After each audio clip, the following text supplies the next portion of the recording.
Welcome to our Mornings on Main. Welcome if you're here with us live, but then also welcome if you're watching this later on YouTube. I'm very excited to have Lyndsey Baxter. She is one of our accredited Main Street directors with us today. Just want to remind folks that if that we are in a webinar mode, we want you to participate as much as you can. And so there's two ways to do that. One is through the chat. And then two, there is a Q&A button you can also hit to post questions. We want to hear your questions. Lyndsey's got a lot of great information to share with us, but I'm sure as she goes through it, there are going to be questions that pop up. You want to know more, you want to dive into something a little bit more.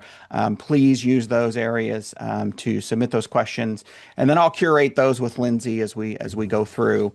Like I said earlier, this is a presentation that Lyndsey did at the state conference, and then also did it for an entrepreneurial conference that they did and hosted in Excelsior Springs.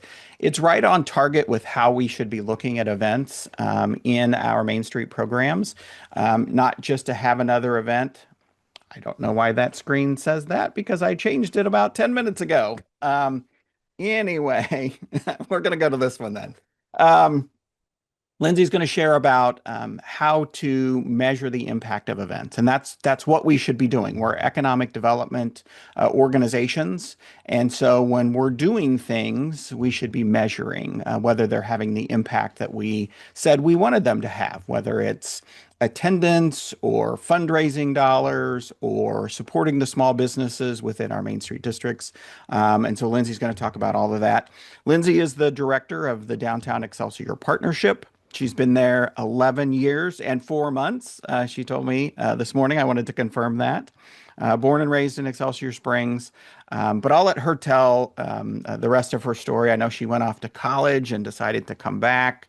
Oops, let me stop sharing.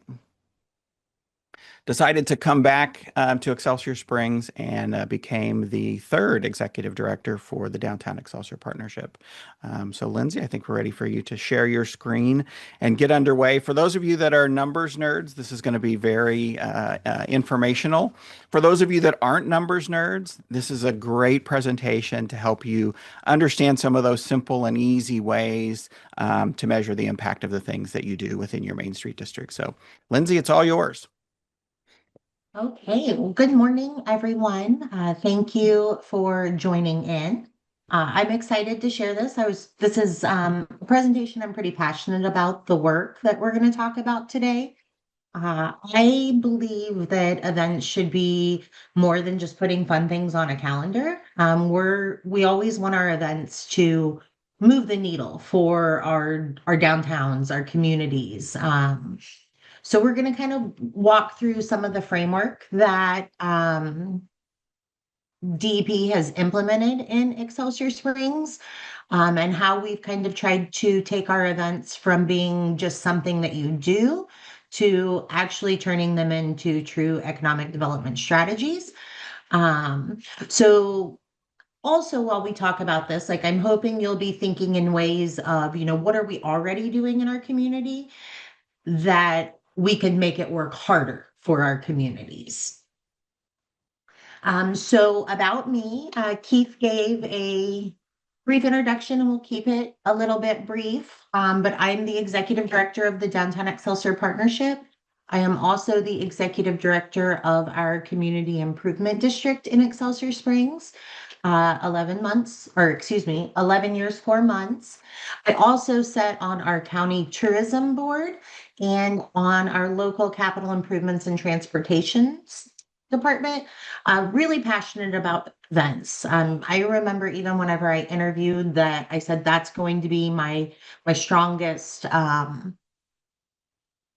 point of Main Street. But as Keith mentioned, I'm also very numbers oriented. I think numbers help us tell the story and the impact. And so we'll really dig into that a little bit today. As Keith said, born and raised, left for college, swore I'd never come back. And here I am for over a decade running our Main Street program. And I wouldn't change that for anything. So a little bit about the Downtown Excelsior Partnership to give you some history. The organization was started in 2006, and then we became nationally accredited in 2017. We're a pretty lean team. There's me, a one full-time staff member. We do have two part-time staff members, but we are slightly different than most Main Street programs. We run our tourism and visitor center. And so their job is to run that facility, not necessarily the programming of Main Street.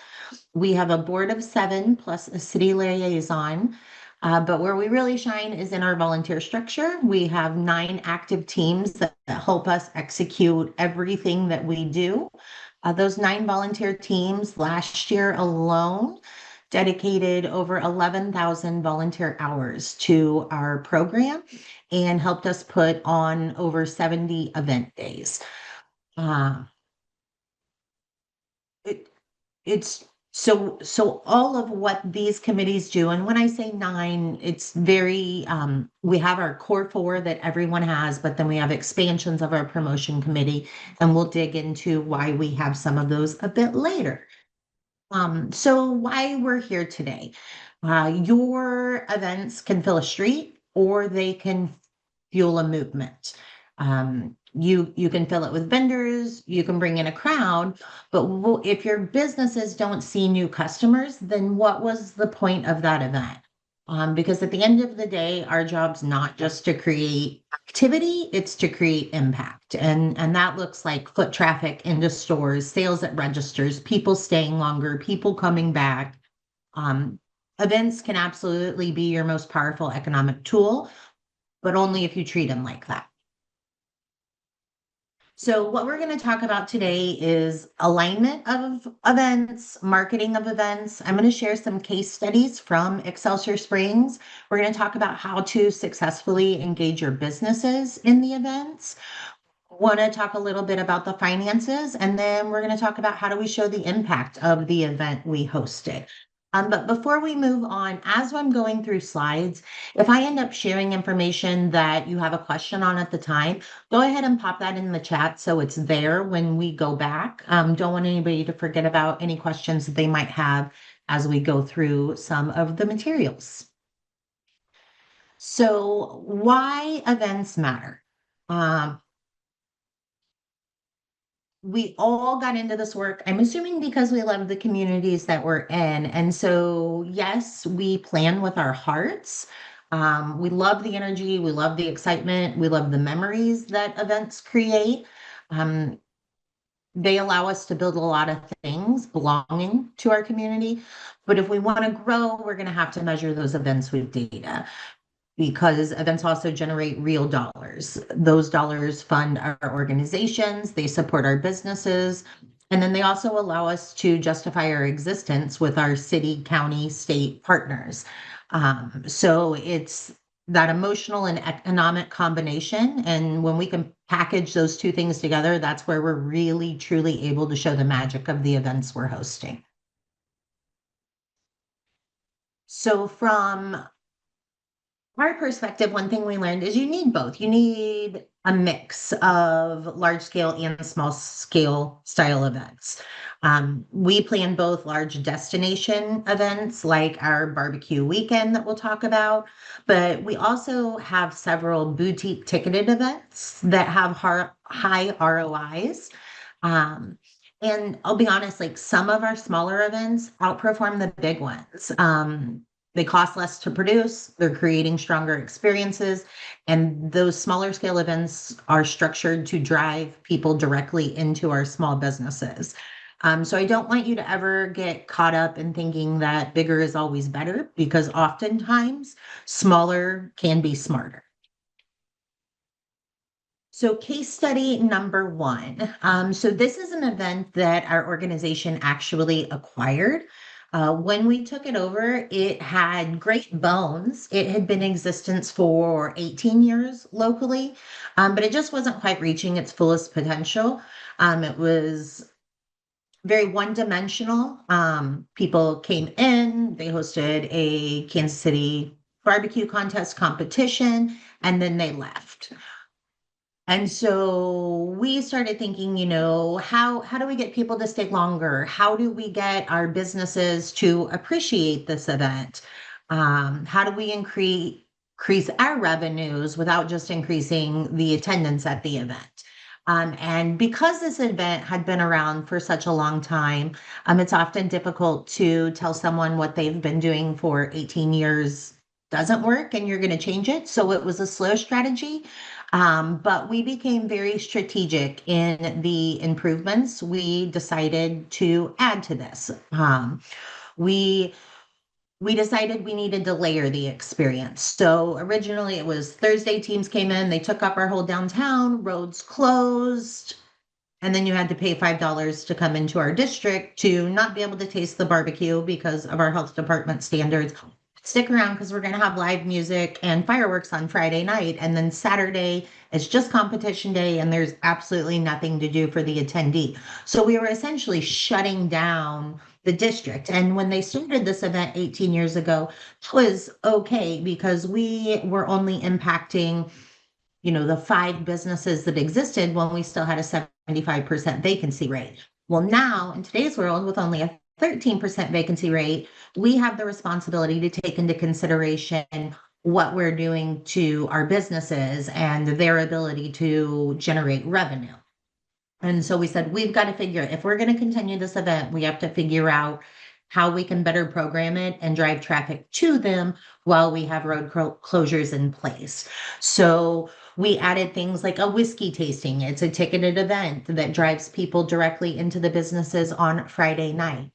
On Saturday, we've added a home brew contest where we're bringing an additional, 300 to 500 people down on Saturday that was formerly just a completely dead day. We put together a scavenger hunt. We found that the barbecue teams that did come, while we had, 75 of them here, they would park it at their location and not leave. So we created scavenger hunts where then if you go explore these businesses and take pictures of these things, whoever does the most is going to get a free entry to next year. And then we got creative in how we close the streets. So yes, we do have to start staging on Thursday, but we learned, does that really require a full road closure shutdown? It doesn't. So now we do a partial shutdown and we slowly ease into the full closure for the late Friday and Saturday. We also do not charge for people to get in until 5 p.m., which unfortunately in many of our districts, that is the time in which most of our retailers close. So our ticketed attendance into the district doesn't negatively impact them because it's not their typical hours of operation. And what this did, we diversified our audience, we increased our ticketing revenue, and then most importantly, people stayed longer. And when people stay longer, they spend more money. And to give you an idea of what that looks like, before we implemented our changes, this weekend only profited a little over $6,200, and we only had 3,400 visitors coming into our district during that 48-hour period. After we implemented the changes, we grew our profit to 23,000 on the event and had over 6,000 visitors. So I just wanted to share those numbers to show you that those strategic improvements do in fact make a big difference in money, people in your district. And I will add that our surveying of businesses after the fact, we have a much more positive response to the event we were hosting. Case study number 2 is Christmas in Excelsior Springs. This is another event that we acquired, and they had done a great job. They were formerly under our Chamber of Commerce, and they just decided that that was no longer the best fit for them. Most of their activity was occurring in our downtown district anyway. So we did a switch with the chamber. They came under our umbrella. They're their own separate committee. Their funds go back toward creating a better Christmas season. They've always done a great job. It is 6 weeks of activities. We are activated from the Saturday before Thanksgiving through Christmas.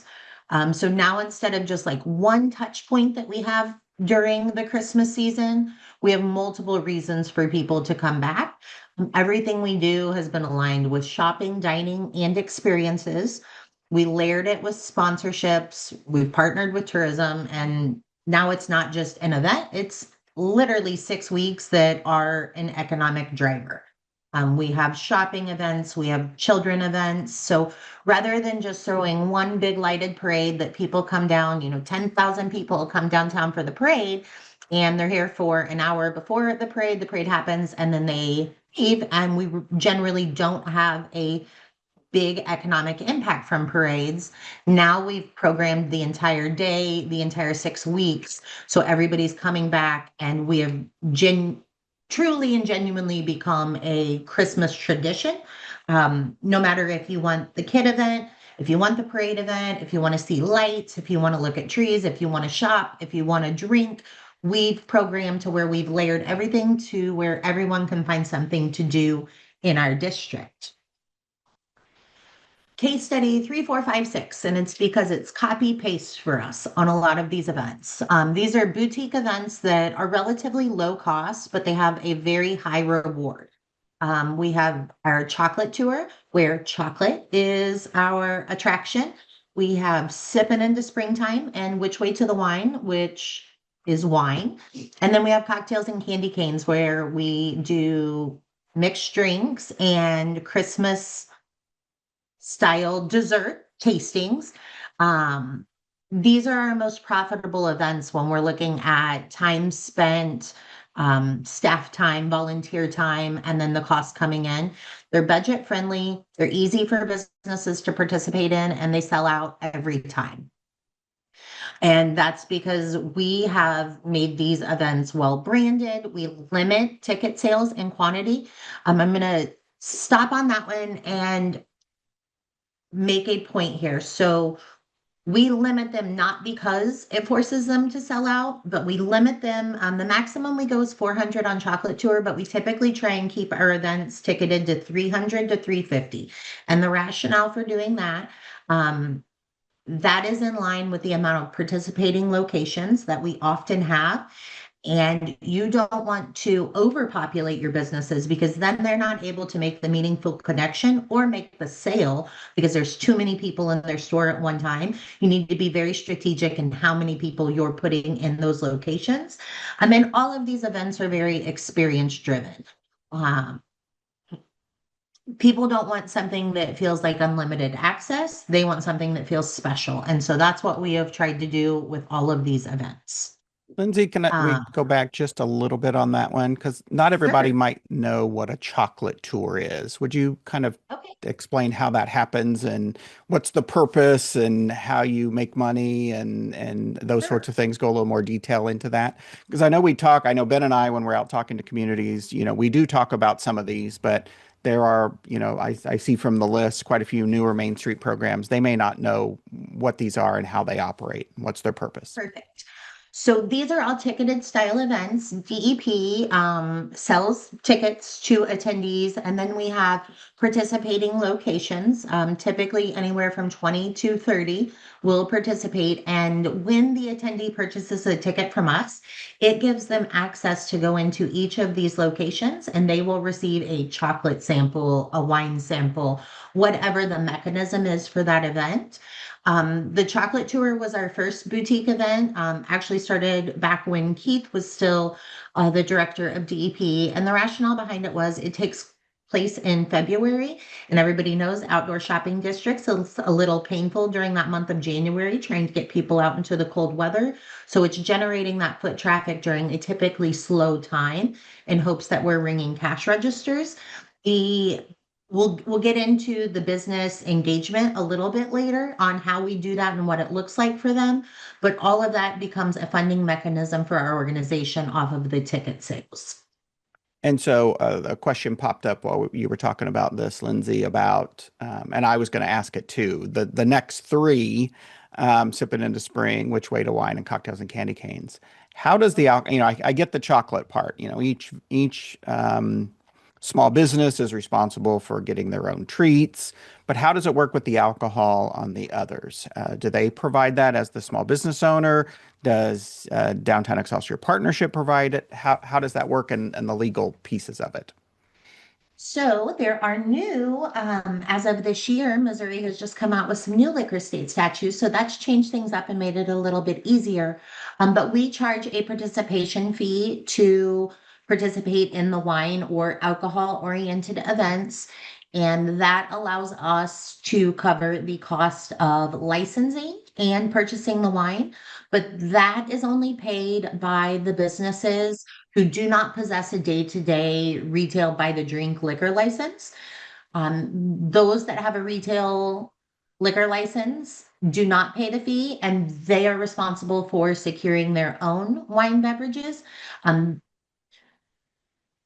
you can only have one liquor license in a location at one time. So I'm not going to dive into that because I'll get it overcomplicated and I don't work for the Division of Alcohol and Tourism. But if you do have questions on that, I will tell you Matt Brantner, he's the director of ATC. He's phenomenal to work with. He's happy to answer any questions you may have and make sure you're doing everything appropriately. But so for those that don't have a liquor license, they pay us, we get the licensing, we order the wine through the distributor, which is a requirement of retail liquor by the drink, and then we deliver that. Lyndsey, And we'll talk a little what's the bit more cost? about it depends. So we charge 125 to our businesses. Okay. But with our ticket counts, that $125 does not cover the full expense that goes into purchasing the wine supplies. So Okay. we take a portion of that out of our pocket and our income from selling the Hmm. tickets. Yeah. Because again, this is a partnership. And then you get the liquor license. Is it the picnic license? Is that the one that you're going for if a community wants to go do this so they know which one to ask for? Yes, you will be getting a picnic license. Before you can do that, you need to get with the Department of Revenue and make sure you are eligible for obtaining a liquor license. You'll need your no tax due, and they'll get all of that set up for you. But once you have that in place, you're golden moving forward. And ATC just transitioned all of their licensing onto online. So we no longer have to kill a tree every time we have to get 18 liquor licenses. And then one last question, which of course is a natural also. What does insurance look like for this? And I'm sure you guys have a comprehensive policy, so these are rolled into it. So you may not have costs just because you're doing this, because you do also a Missouri Wine Festival. But do you know how much, or is that a significant number when you're adding alcohol to an event? So we actually went through a hiccup where all of these were a part of our comprehensive liability coverage. And then there were some changes where they got pulled out and we were not able to find additional coverage. No one wanted to cover alcohol. Alcohol has been really bad in the insurance sector for the last few years.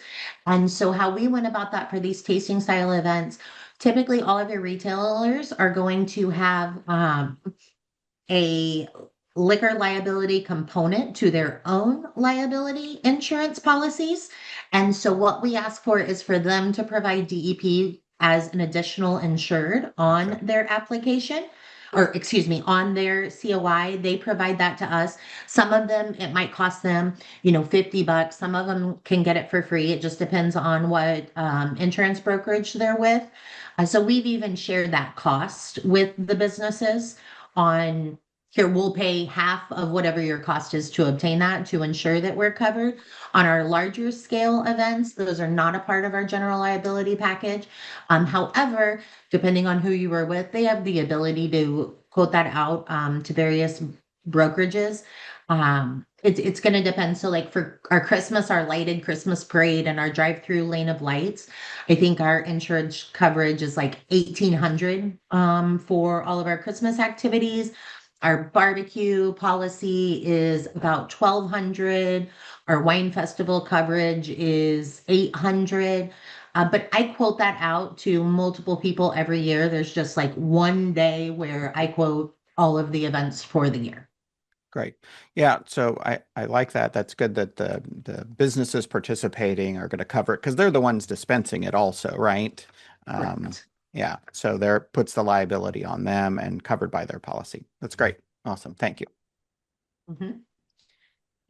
So we talked about why these boutique style events work, but it's basically we've created seasonal themes that people want to be a part of. Um, there's low overhead on our end, typically glassware, bags, ticket badges, lanyards.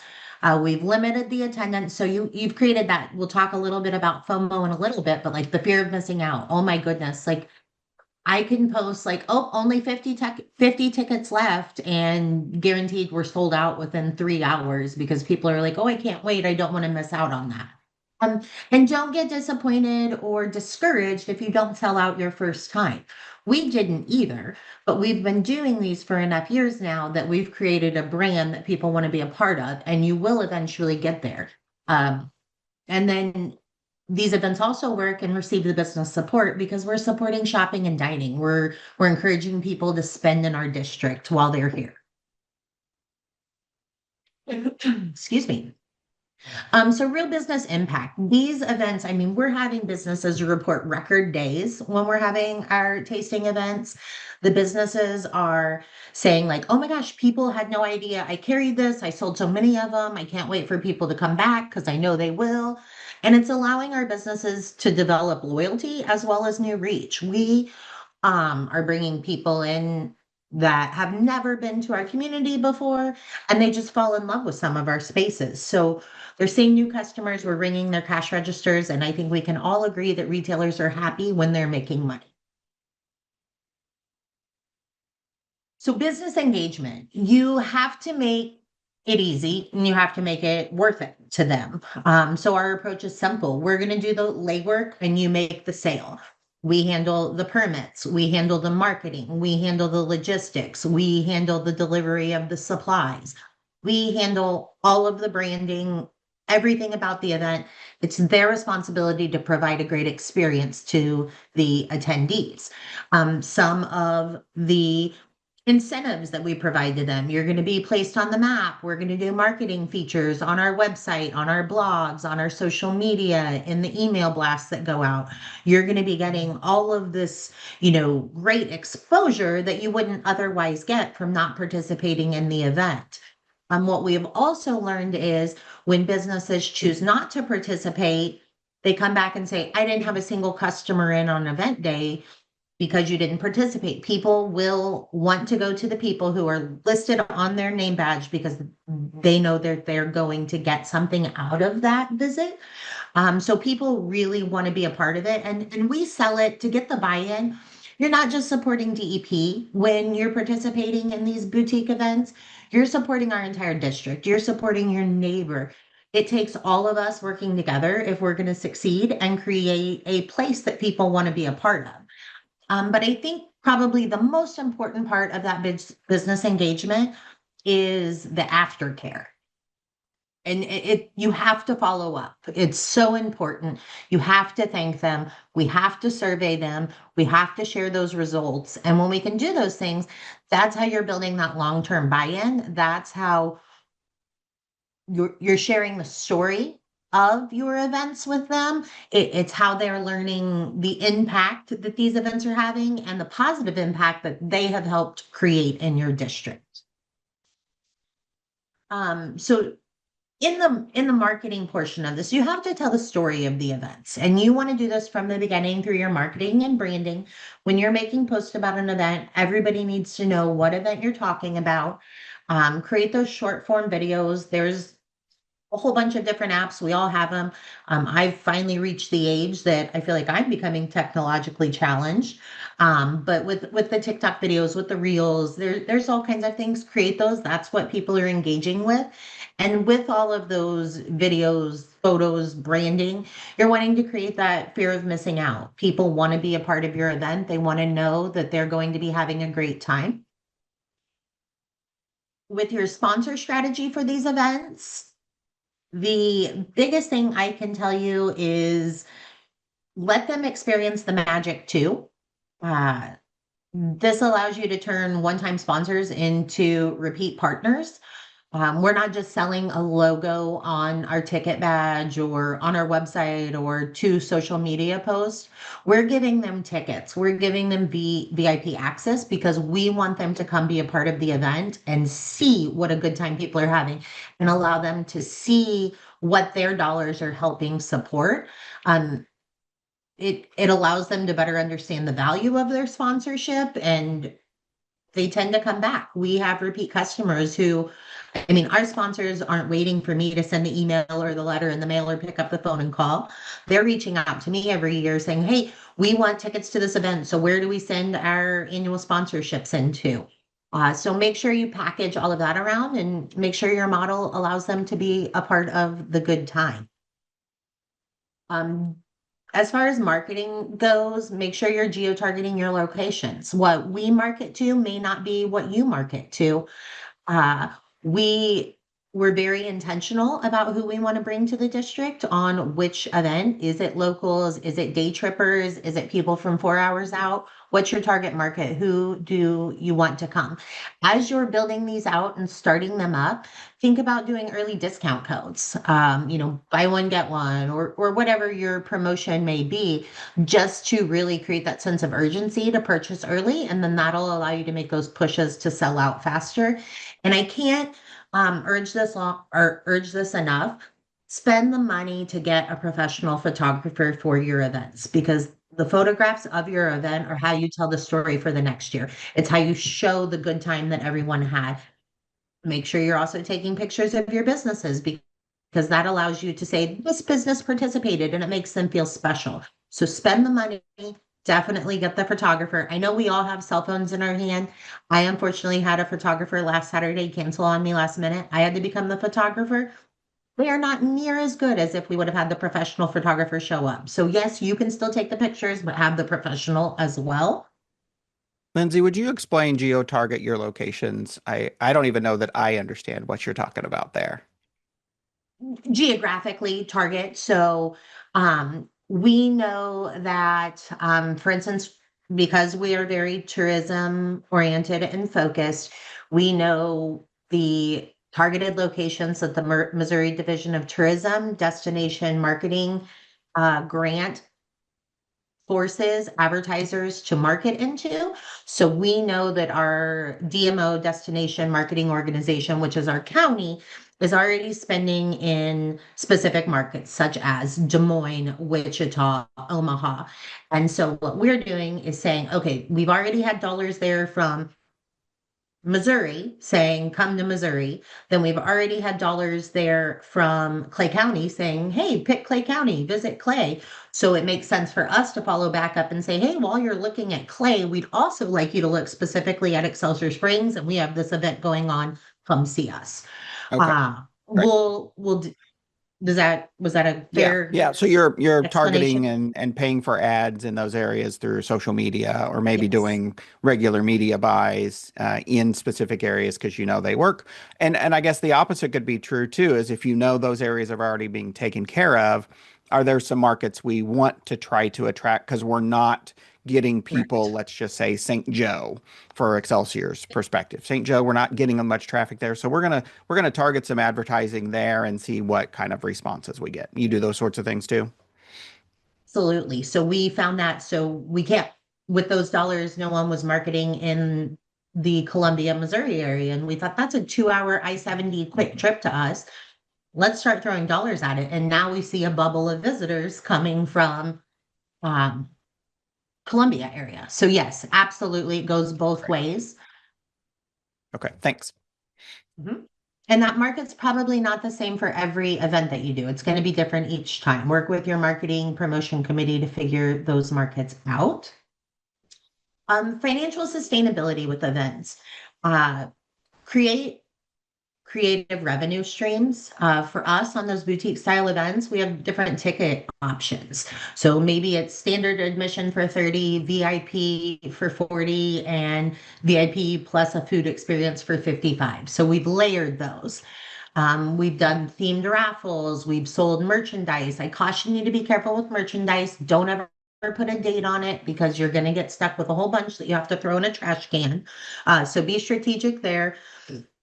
Booth fees are away, participation fees, those $125 that we talked about with what we charge the businesses, sponsorships, and then even look into grant support. Missouri Art Council has been a great partner in some of our events. We've even been able to use Missouri Humanities.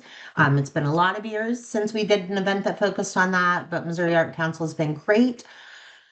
So think about how you can layer that. And again, start small. We'll talk about that. Tracking the economic impact. This is, I think, the most important part of us hosting events. So we're not guessing. We are surveying, we're tracking, we're reporting. Impact is our case for funding. It's our case for growth. It's our case for improvement. And how we track our economic impact of every single event is through attendee surveys, business surveys, AI analytics. Those allow us to create an estimated economic impact. And then it allows us to put together the report. And then we're going to talk about what you do with that report after you are finished. And please don't feel like you have to screenshot all of this. I'm going to give you QR codes and access to this whole slide deck after the event. But the attendee surveys allow you to measure the event's success, gives you insight into attendee preferences, satisfaction, experience, and opinions. Some of the questions that you're going to want to include are, what's your zip code? Where do you live?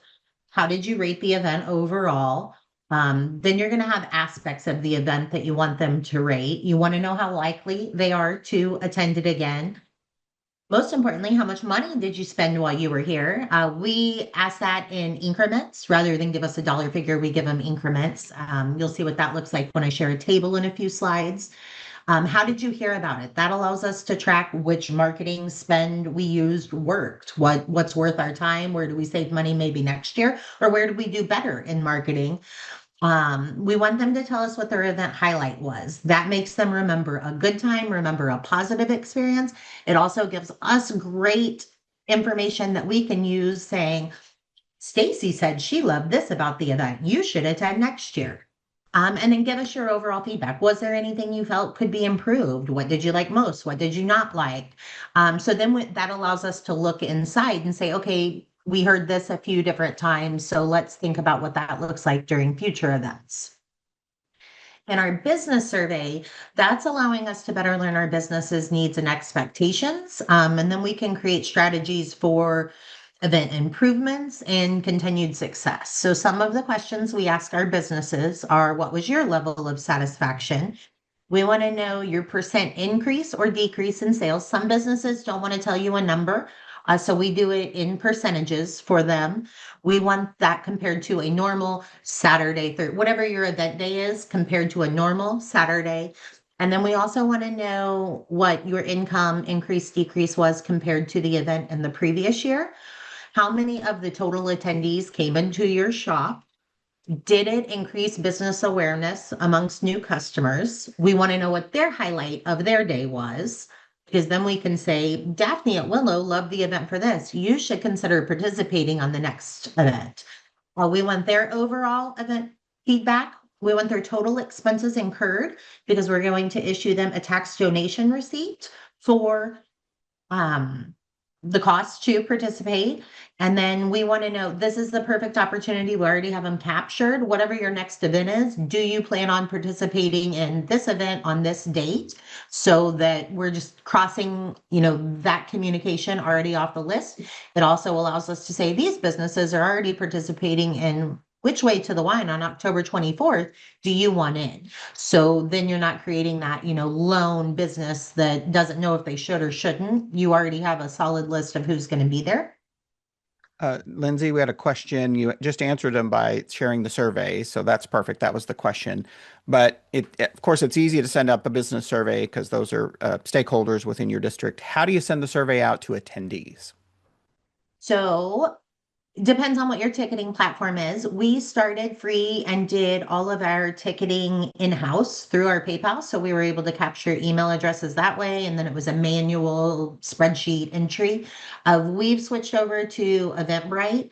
It's expensive. I don't love the fees, but it's super convenient. So we've stayed there. That still allows you to capture all of the event attendees who purchase tickets.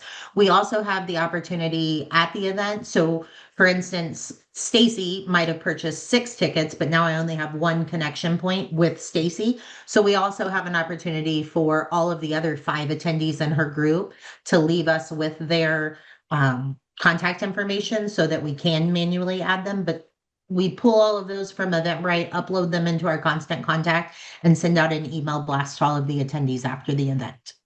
Perfect. Thank you. Mhm. AI analytics. So I don't want this to stop anyone from starting to track their economic impact of events because this is just a bonus. We didn't always have the budget for Placer AI. I suspect many of you don't either. So you can do economic impact tracking with just the attendee and business surveys, foot on the ground surveys. You don't have to have analytics, but if you do have them, what we're looking at with them, we're able to see, dwell time, trade area, and repeat visits. The AI tells a little bit fuller story of how events are moving people through our district.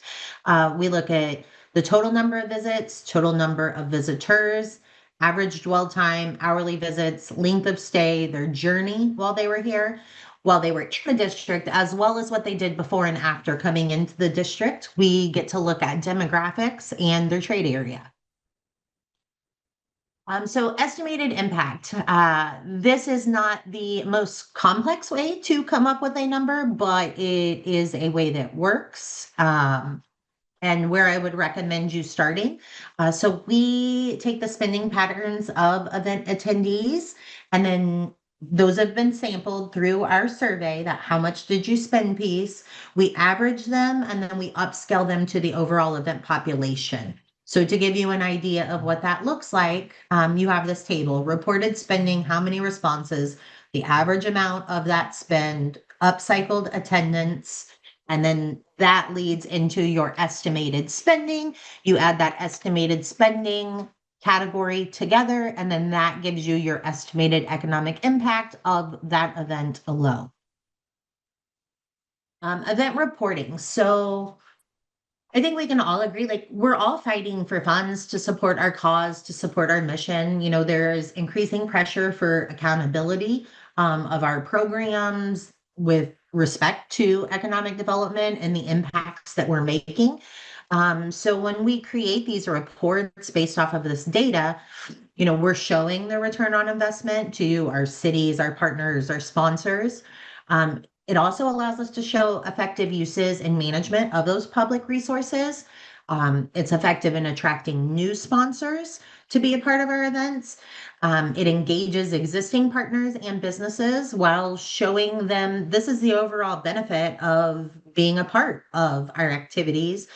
And then it also organizationally provides, benchmarking for tracking year over year changes to success, to growth, or even failures or demise. And then that allows us to be like, whoa, something's going on. We got to figure it out. So it provides accountability to us as well.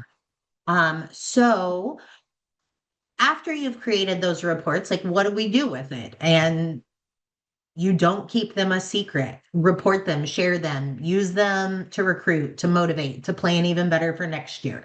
Share that report with your businesses and your sponsors. Them to know how many people came, what they did while they were here, how much money was spent from engaging in that. And we're also transparent in saying this is how much DEP made from this event that we're going to put back into supporting you through our mission work. Share it on your social channels. We often put a post out that says, hey, chocolate tour attendees spent almost $50,000. Go you. Thanks for supporting our small businesses. Appreciate you being here. Hope to see you at the next event. We share our event reports with our city council as well as our legislators. Hey, wanted to let you guys know last Saturday we had an event in Excelsior Springs and we brought 350 people in. This was the economic impact. Thanks for supporting what we're doing and creating a change, making a difference. And then we also annualize that figure for our annual report. So we compile all of these reports into one and say, in 2004, DEP ticketed events produced a $275,000 economic impact in our downtown district. So share, talk about how good it is. And also use these as an opportunity to use them to set your goals for when you're hosting events. This should allow you, not that it always has to be numbers oriented, but these allow you to better track some of those goals you have. So the top 10 takeaways from today is know your why. Why are we having the event to begin with? Align it with your identity. So we talked a lot about like how we use wine and beer and those kinds of things. That doesn't have to be part of your story. If I was in Hamilton, I would probably have like a quilt patch event. So make sure it fits in your community and what you guys do. Highly encourage you to start small and scale smart.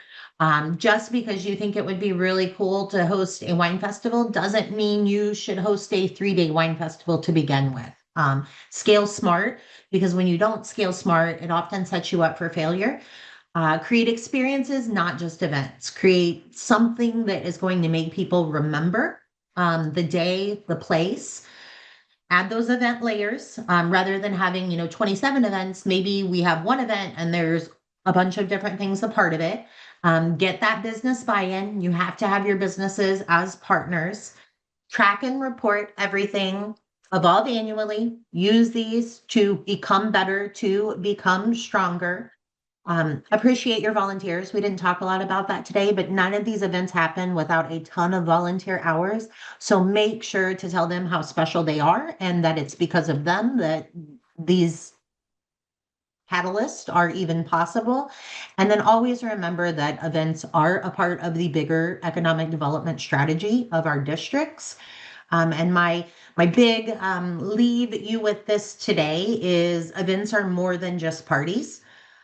They're revenue drivers, they're placemakers, they're fundraisers, and they're community and relationship builders. And when you design them with attention, events are economic development. Don't just be a party planner, be an economic developer with your events and how you host them and bring them to your district. So now we can open it up to comments, questions, and discussion. But I also, before I quit screen sharing and we go into a question and answer, wanted to give you some of these QR codes that'll take you directly to the presentation, my contact information, as well as an example report of our estimated economic impact report for an event. And you'll have access to these if you didn't get a chance to snap those. But I appreciate you guys allowing me to share our story with you today and happy to answer any questions you may have. Awesome. There aren't emojis you can use in the webinar feature of Zoom because I was going to do some party emojis because that was great, and that's why we asked you here today. Is that's how we should all be looking at events in the Main Street world. Many times we hear, well, let's just have an event because we need to raise $5,000. Well, there's probably, better ways to raise $5,000 than putting on an event. So each event needs to have a purpose, and usually that purpose should be grounded in economic development. So thank you for that. A couple things I wanted you to dive into a little bit more. I know you talked about the Placer AI, which is a cell phone geo-fencing application that tracks people's cell phones. So where demographic information is on your residents, demographic information about your residents, Placer AI helps you determine the demographics of the people visiting your event or your community. And you guys, of course, have a subscription. As you mentioned, it is very pricey. So if your Main Street program doesn't have one, your city may have one. Your tourism department may have one or something similar. There are a couple other applications out there, but Placer is probably the one that does it the best. Your county may have access to it. So ask around. It can be a good tool. But I also I'll do a little quick commercial in that we have access to a company that does it And we've done it for Warrensburg and Lee Summit. We just did, they have a big 3-day event. We just pulled Placer AI data using this independent company. It was $500 to pull the report for the event. And so that just gives you a snapshot of the event where Lyndsey has access to it every day of the year and can go back and tell what year can you go back to? 2017. Okay. Yeah. So, Lindsay's able to go back and compare, the wine festival in 2025 to the wine festival in 2017, and look at how that has happened.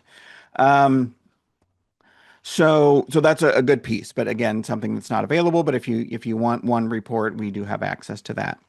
I did want to ask about your upcycling when you talked about you did the surveys and how do you upcycle? Is there a formula for that? Where do you get that number to upcycle? Oh, you're going to make me have to do math. We're going to use 100. Let's pretend I only had 100 people come to my event. Uh, let's say of that 100, five said that they spent between $1 and $25. Hmm. So I'm going to multiply 5 by 100 to get us to, okay, well, that's actually 20 of my overall population. So does that make sense whenever I'm saying upcycling and averaging? Yeah, yeah, yeah. Okay, perfect. Um, you talked about 6 weeks of Christmas activities. I don't want to scare people with that, right? That's a lot. And granted, DEP is a 20-year organization, accredited Main Street program, so it's been around for a while. But those 6 weeks of Christmas activities, there are other organizations helping with that, right? It's not just Main Street or the Christmas Committee. There are other partners helping, right? Correct. It's a lighted drive-through display.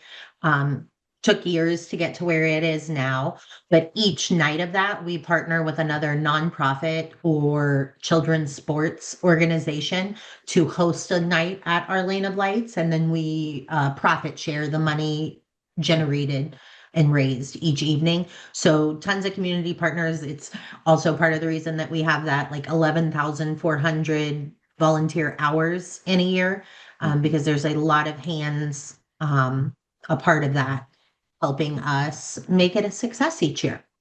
Well, while you're on the volunteer piece of it, Mhm. how do you track volunteer hours? Because that is something that a lot of Main Street programs probably way underreport. What's your system? I would argue we still underreport because volunteers are modest and they're never honest with how much time that they actually spend doing things. So I have them inform me, like, okay, I know how many volunteers are a part of each event day. So those are pretty relatively easy to track. Hmm. But as far as the Right. planning goes, we send out a survey and quarterly, like I'm harping on them. Usually it's the meeting before I know our report is due, Okay. where I send it to them in advance and say, really need you to think about this, need honest numbers. Um, we allow them to share them via a Google survey link that Okay. they send back to me that has that in there, and then we add all of those together. But again, volunteers are modest, so most of our hours are Right. going to be Yeah. a Yeah. little skewed. Okay. Okay. Um, Also, you talked about it, but I think maybe reinforcing again, you talked about it in the beginning, but at the end, when you're kind of evaluating everything, it's also taking that information and the committee discussing the results of the event and doing an ROI and an evaluation and has this event run its course? Could you talk about that just a little bit, or maybe we do an enhancement, kind of talk about that process with the committees. Sure. Yeah. We, not only the report, I give our committee the raw data, the raw survey data, so that they can really dig into it too. Because not every single piece of information we get back on the survey makes it into the report. But we dive into all of that and really consider things. And we've used responses, year over year responses to do away with events. We had a boutique sale beer event that had occurred. It died. We brought it back. It was awesome, and it started failing again. And we used that data and those responses and overall attendance to say this no longer has a positive impact for the businesses. although our organization might still be making $5,000 and it's minimal effort on staff or volunteers to host it, it's not beneficial for the businesses. So we shouldn't be doing this anymore. We'll find somewhere else to make $5,000. Hmm. Okay. I'll give Um, folks another minute or two to type in any questions. I've answered all of them so far. We've got about 3 minutes left. Um, Lyndsey, what's the hardest part of the evaluation afterwards? Do your businesses, have they gotten into the rhythm of responding? Is it hard to get business responses? Is it hard to get attendees responses? What strategies do you use to make sure you've got the best results there? yeah, so my businesses are pretty well trained. We've also said like don't Facebook message me or email me with feedback. I've given you a spot where it's all condensed. So they know that like that's their avenue to share Right, right. and be a part of that. So the businesses are great. It does take a little training to begin with. So sometimes it's, you have to send that reminder, that follow-up email. The attendee survey is what I would say is the most challenging. You have to be very strategic in what questions you're asking because you are only going to engage this person for a finite amount of time. It has to Mhm. be quick, it has to be the information you want. And unfortunate lesson learned by me, I thought, oh, but I want to know this and I want to know this and I want to know this. I So want we evolved more. this survey. And then my responses just went to garbage. And so to rebuild our survey responses back up, we now say this can be anonymous, but also if you want to put your name and phone number in here, we're going to give away a $25 gift certificate to downtown that you can use. And maybe it's not a gift certificate if you don't have that program. Maybe it's a ticket to the next event or that event Mhm. next year. You're Okay. giving something away where someone feels that they're going to be rewarded. Yeah. Have And you that ever has tried? increased response. Okay. Have you ever tried to do surveys the day of the event with participants? We have, but then this is Lindsay's personal opinion. I think you're killing the experience. Hmm. Um, I'm wanting people to have a good time and enjoy themselves. And I know me as an attendee of event, I'm not here because I want to tell you how much I Right. spent or what I did. I want to have a good time. Right. So I'm not a proponent of day of the event surveys. Yeah. If you want to have a QR code that somebody could self, Hmm. zap if they want to do it on their own, that's one thing, but the verbal one-on-one communication, no. The type of surveying we do day of event is just, did we have a good time? How was it? What was your favorite? It's very informal.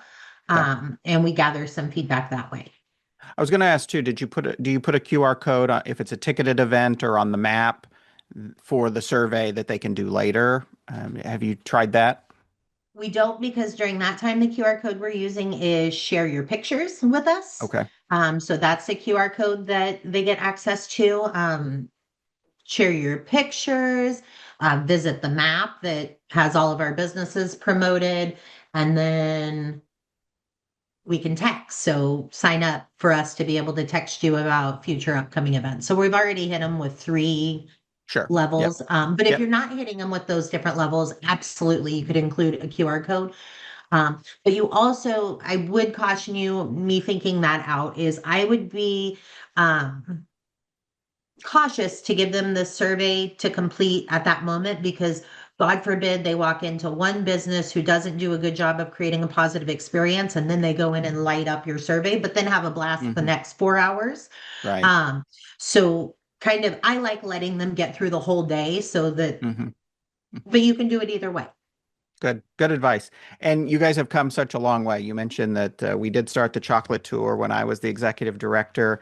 We weren't as sophisticated, and I tell this story quite often. It was our first one, and we didn't put a limit on it. It was old school tickets, that we printed on a copy machine, and it's the funny part of the story is that there was a merchant who ran out of tickets to sell that day and plopped it on her copy machine and just started copying and selling more tickets. And we're all going, why are the merchants running out of chocolates?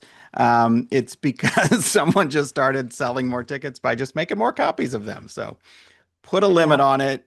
Your merchants need to know how much they need to supply for that day, and so you want to make sure that it's manageable. So, Lyndsey, thank you very much. I really appreciate this. I'm so glad that you were able to do this for us today live.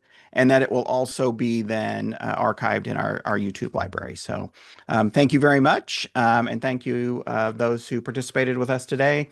And again, like always, this will be archived on our YouTube channel. So have a great day, and we'll see you next time. Take care. Bye-bye. Thank you. Bye.